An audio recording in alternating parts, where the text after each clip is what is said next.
Alors, le lauréat est Antoine Dubosc de la Fédération française de canoë-kayak pour les sports de pagaie, outils de développement territorial soutenable. Antoine Dubosc de la Fédération française de canoë-kayak et des sports de pagaie rejoint. Ils sont deux à venir chercher le prix.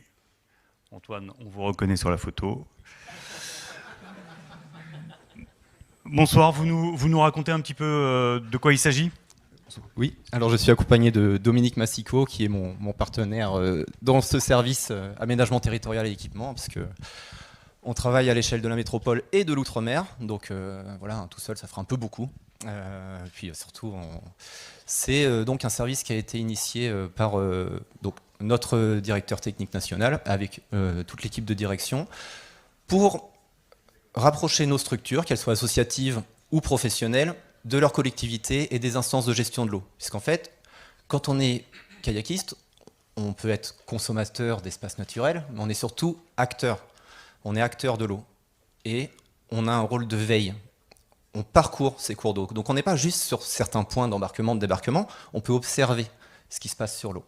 Et ça, on essaye de le faire partager au plus grand nombre. Donc on a nos sportifs de très haut niveau, qui vont être sur des équipements d'eau vive, d'eau calme, des terrains de kayak polo, mais on a également toute la pratique, on va dire, autonome, donc soit des pratiques de loisirs et des pratiques touristiques. On a cet énorme avantage dans les sports de nature d'avoir ce volet touristique. Et donc, c'est un modèle de développement autant pour les associations que pour les professionnels. Et puis bon, on l'a dit à plusieurs reprises, on a eu un été quand même très sec, des étiages plus que sévères, et donc on accompagne toutes nos structures dans une pratique qui doit s'adapter. Un sport de nature, par définition, on navigue pas toujours au même endroit. Et donc, dans le modèle de développement, c'est un sacré challenge pour l'ensemble de nos structures.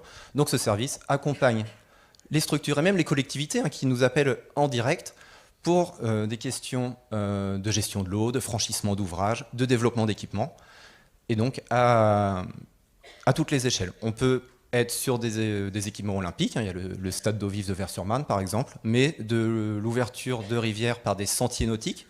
Donc là c'est vraiment le c'est pas sorcier lié au canoë-kayak. On parcourt la rivière et on découvre ce qu'il y a autour.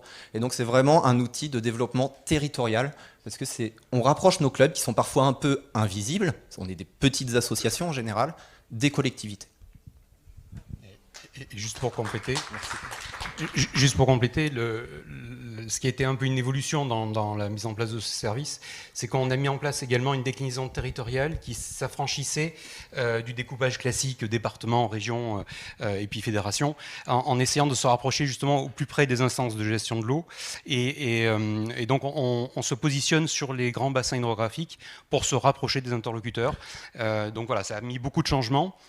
C'est toujours en cours de développement. Pour l'instant, on est deux sur ce service-là. On est en cours de renfort. Donc, s'il y a des personnes intéressées, ce sera avec grand plaisir de vous accueillir.